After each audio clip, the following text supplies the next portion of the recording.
الرجیم بسم اللہ الرحمن الرحیم الحمدللہ رب العالمین والصلاة والسلام علی سید الانبیاء والمرسلین وعلی آلہ الطیبین الطاہرین المعصومین ولعنۃ اللہ علی اعدائہم اجمعین من الآن الی قیام یوم الدین۔ تو آج کے ہمارے فقہ کے اس لیکچر میں کہ ہم جو ہے وہ نماز غفیلہ کے بارے میں پڑھیں گے کہ ایک مستحب نماز ہے کہ جس کو نماز غفیلہ کہتے ہیں، یا عربی میں لفظ صلاۃ استعمال ہوتا ہے، تو صلاۃ غفیلہ کے طور پہ اس کو وہ موسوم کیا جاتا ہے کہ اس کا نام صلاۃ غفیلہ ہوتا ہے۔ تو سب سے پہلے تو یہ ہے کہ اس کا لفظ کا مطلب کیا ہے۔ تو حدیث میں آتا ہے کہ ایک مغرب اور عشاء کے درمیان کا جو وقت ہوتا ہے تو اس کو وہ رسول خدا نے اللہ تعالیٰ نے کہ ساعت غفلت قرار دیا ہے کہ اس ساعت میں وہ غفلت ہونے کا امکان زیادہ ہے اللہ تعالیٰ کے ذکر سے، تو اس لیے ایک نماز اس ساعت میں رکھی گئی کہ 2 رکعت نماز، جو کہ نماز مغرب کے بعد اور نماز عشاء سے پہلے ہے۔ تو اس وجہ سے کیونکہ یہ ساعت غفلت میں پڑھے جانے والی نماز ہے، نماز نوافل، تو اس کا نام نماز غفیلہ غفلت سے رکھا گیا۔ تو سب سے پہلی چیز جو فقہ کے اعتبار سے وہ اس میں بحث کی جاتی ہے وہ یہ ہے کہ آیا یہ نماز اس کی مشروعیت بھی ہے یا نہیں، یعنی اس کا کوئی جواز بھی ہے کوئی شریعت میں، اس کا کوئی حکم بھی ہے یا نہیں ہے، یہ ہے تو کن الفاظ میں آیا ہے۔ تو سب سے پہلے اس کی مشروعیت پہ یعنی شریعت میں اس کے موجود ہونے پہ وہ بحث کی جاتی ہے۔ تو کچھ فقیہ وہ اس بات کے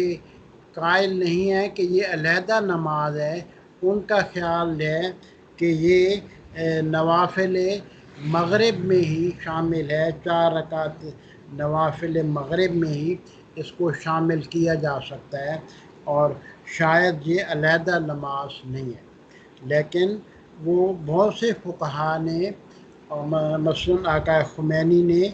اور آیت اللہ محسن الحکیم نے اسے ایک علیحدہ نماز کے طور پہ، اس کو علیحدہ مستحب نماز نوافل کے طور پہ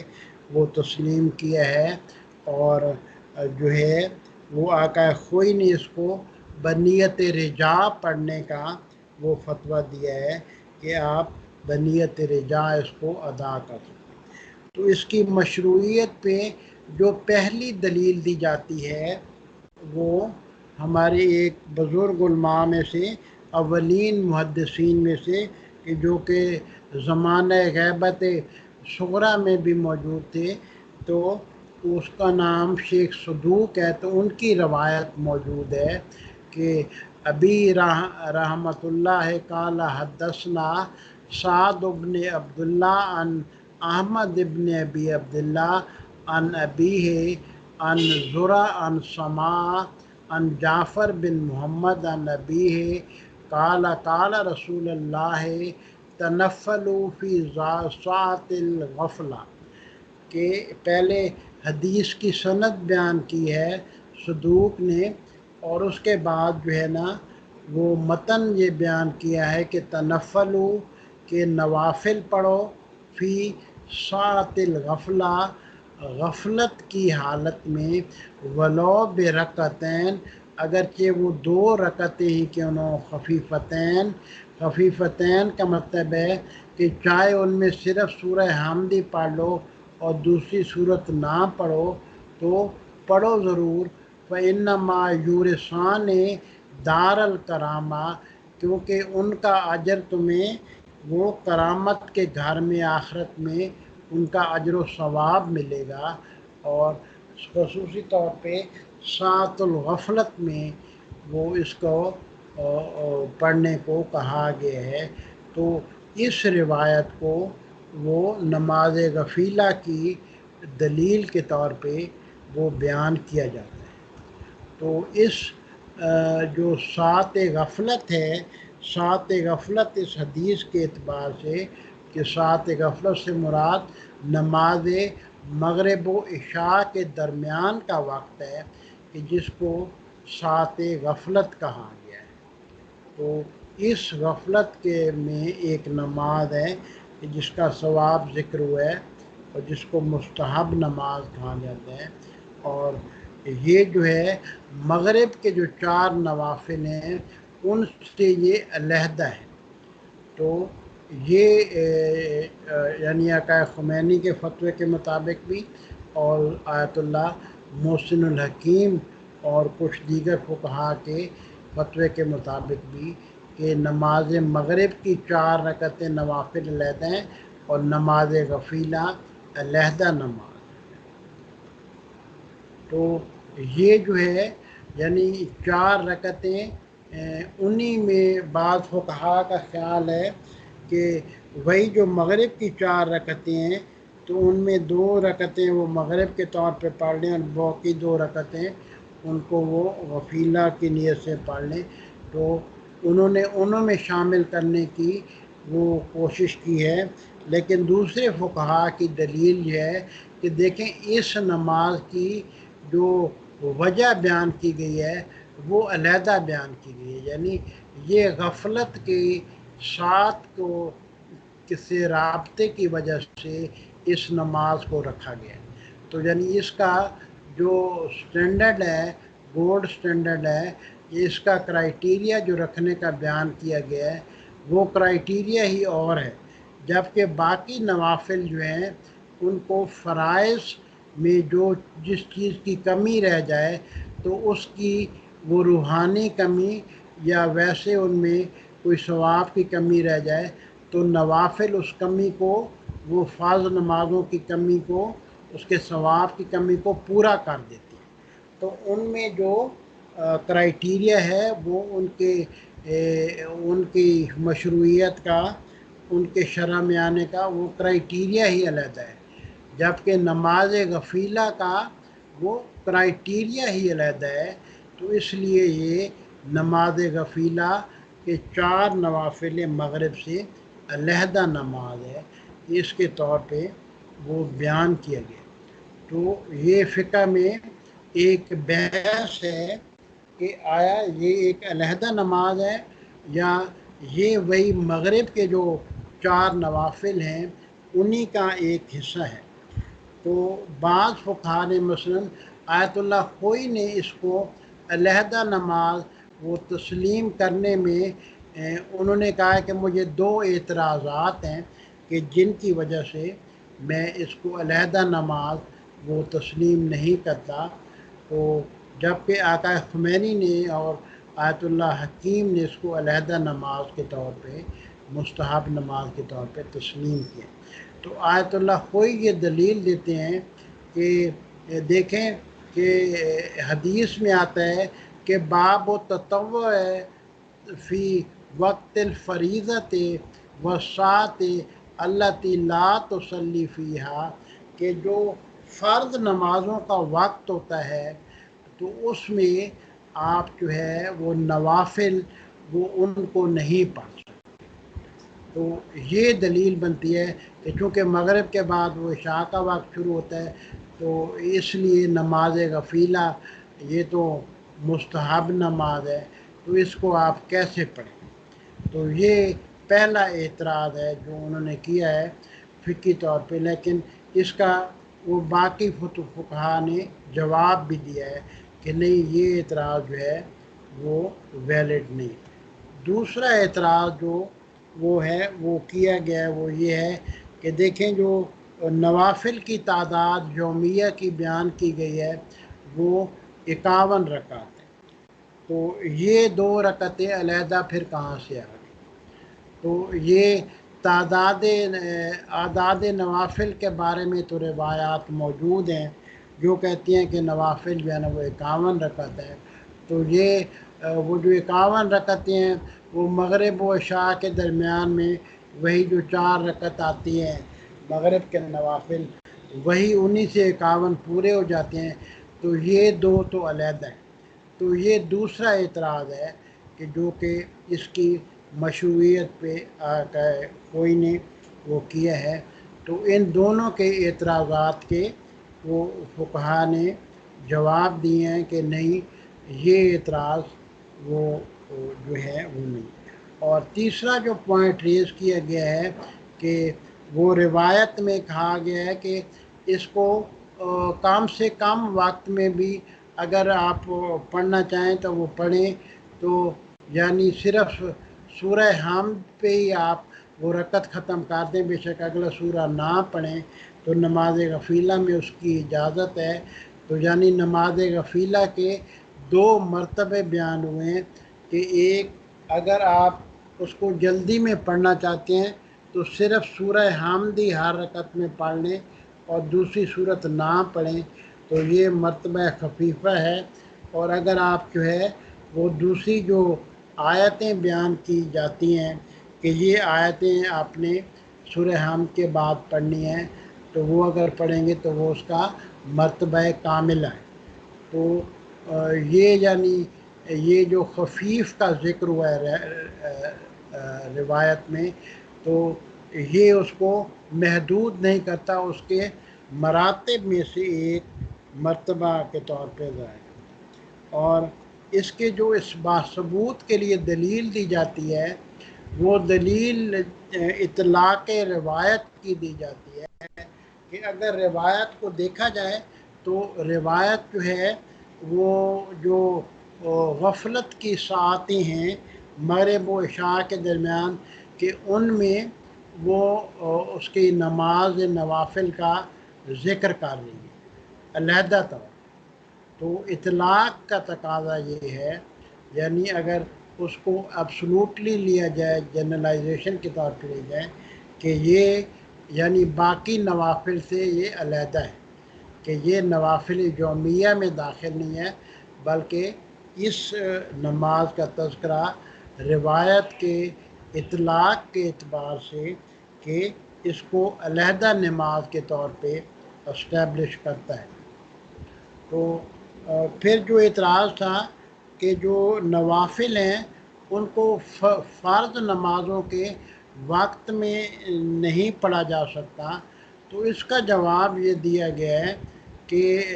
فرض نمازوں میں وہ نوافل نہیں پڑھے جا سکتے کہ جو ان کے وقت کے ساتھ وہ ان کا کلیش ہو جائے کہ مزاحمت ہو ان کی کہ یعنی دونوں اگر اکٹھے ہو جائیں تو پہلے آپ وہ پڑھیں گے واجب پڑھیں گے اور نوافل اس سے آگے یا پیچھے پڑھیں. تو یہ جو ہے یہ عشاء کے وقت سے کلیش نہیں کر رہی، اس سے پہلے رکھی گئی ہے کہ بین مغرب و عشاء کے مغرب و عشاء کے درمیان میں آپ پڑھ لیں. تو نماز فریضہ کے ساتھ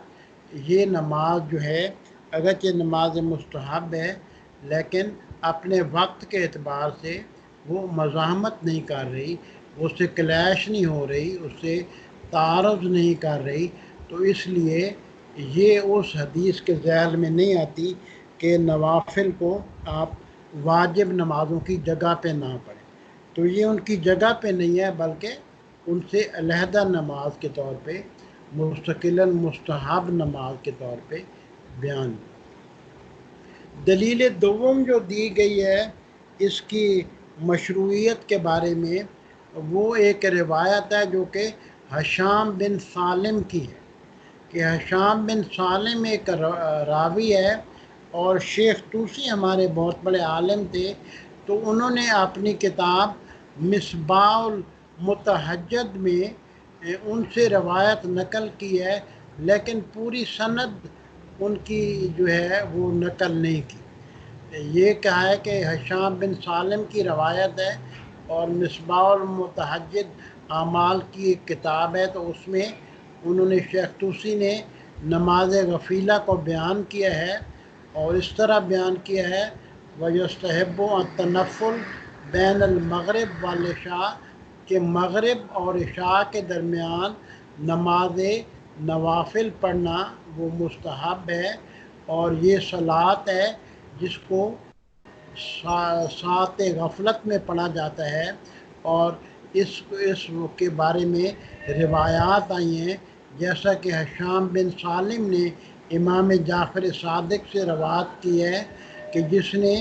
عشاء مغرب اور عشاء کے درمیان 2 رکعتیں نماز پڑھی، پہلی رکعت میں سورہ حمد کے بعد آیت پڑھی وَظَنُّونَ آخر تک، اور اسی طرح دوسری رکعت میں پڑھی ننج المومنین، اور ننج المومنین یہ بھی پہلی رکعت کی آیت ہے، اور دوسری رکعت میں آیت پڑھی وَعِندَهُ مفاتیح الغیب آخر تک، اور اس کے بعد ہاتھ اٹھائے اور پھر آیت پڑھی اللہم انی اسألک بمفاتیح الغیب، یعنی یہ قنوت پڑھا، اور اس کے بعد اپنی حاجت طلب کی، تو اللہ تعالیٰ جو وہ حاجت طلب کرے گا تو اس کو وہ عطا کرے گا۔ تو یہ شیخ طوسی نے اعمال کی کتاب مصباح المتحجد میں یہ روایت بیان کی ہے۔ اس پہ آیت اللہ خوئی نے اعتراض ہی کیا ہے کہ روایت تو بیان کی ہے لیکن روایت کی سند بیان نہیں کی۔ آیت اللہ حکیم نے اس اعتراض کا جواب دیا ہے کہ نہیں، اس کی سند ہشام بن سالم کی علیحدہ انہوں نے بیان کی ہے اپنے مشیخہ میں، کہ وہاں پہ انہوں نے کہا ہے کہ ہشام بن سالم جو ہے اس کی روایات صحیح ہوتی ہیں، تو اس حساب سے وہ بات اس روایت پہ بھی وہ منطبق ہوتی ہے، اور اس لیے میں اس روایت کو صحیح مانتا ہوں، اور اس لیے نماز غفیلہ کو اور ایک مستقل نماز مستحب کے طور پہ تسلیم کروں۔ تو بہرحال آیت اللہ خوئی نے کہا ہے کہ نہیں، میں اس کی سند میں شک کرتا ہوں، تو میں فتویٰ یہ دیتا ہوں کہ اس کو رجا کی نیت سے ادا کیا جائے، یعنی اس کو وہ علیحدہ نماز مستحب تسلیم کر کے ادا نہ کیا، جبکہ آیت اللہ خمینی نے کہا ہے کہ نہیں، اس کو مستحب نماز کے طور پہ آپ ادا کر سکتے ہیں، اور انہی دعاؤں کا ذکر کیا، یعنی شیخ طوسی کی اس روایت پہ انہوں نے اعتبار کیا۔ دوسری جو روایت جس میں سند آئی ہے وہ ابن طاؤس کی ہمارے ایک عالم ہیں، انہوں نے اپنی کتاب فلاح الساحل میں ذکر کیا ہے کہ حدثنا علی بن محمد بن یوسف قال حدثنا احمد بن محمد بن سلیمان الرازی قال حدثنا ابو جعفر الحسینی محمد بن حسین الاشتر قال حدثنا عباد بن یعقوب بن علی بن حکم عن ہشام بن سالم عن نبی عبداللہ علیہ وسلم، اور پھر باقی روایت ہو۔ تو ابن طاؤس نے اس کو فلاح السائل میں سند کے ساتھ بھی ذکر کیا ہے، تو سند جو ہے وہ بعض علماء نے سند کو قبول کیا ہے، لیکن آیت اللہ خوئی نے اس سند پہ اعتراض کیا ہے کہ یہ سند ان کے نزدیک وہ صحیح نہیں ہے، اس لیے وہ اس روایت کو تسلیم نہیں کرتے، جبکہ محقق حکیم نے اور آیت اللہ خمینی نے اس سند کو وہ تسلیم کر لیا ہے کہ یہ سند صحیح۔ اگر آیت اللہ خوئی کی جو اعتراضات ہیں ان کی بنیاد پہ بھی دیکھا جائے تو یہ روایات جو ہے، ایک اور قاعدہ ہے ہمارا، ایک اور اصول ہے فقہ میں جس کو قاعدہ تسامح فی ادلت سنن کہتے ہیں، تو اس کے مطابق یہ روایت وہ قابل قبول ہے، ایکسیپٹ کی جاتی ہے یہ روایات، اور نماز غفیلہ کی مشروعیت جو ہے وہ ثابت ہو جاتی ہے۔ اور تسامح فی ادلت سنن یہ کہتی ہیں کہ اگر کوئی آپ کے پاس اعمال میں یا دعاؤں میں ایسی دعا آ جائے کہ جو کہ وہ قابل اعتبار جو ہے وہ مجتہدین کی کتب میں موجود ہو، لیکن اس کی سند کہیں پہ پوری جو ہے ہے وہ درمیان سے ڈراپ ہو جائے تو پوری نہ لکھی ہو تو پھر اس کے بارے میں آپ سند کی فکر نہ کریں، اور چونکہ اس دعا میں اس نوافل میں کوئی قابل مذمت چیز نہیں ہے اور صرف اللہ کی یاد ہی ہے اور کوئی قابل اعتراض چیز نہیں ہے، صرف ثواب کی بات ہے، تو اس کو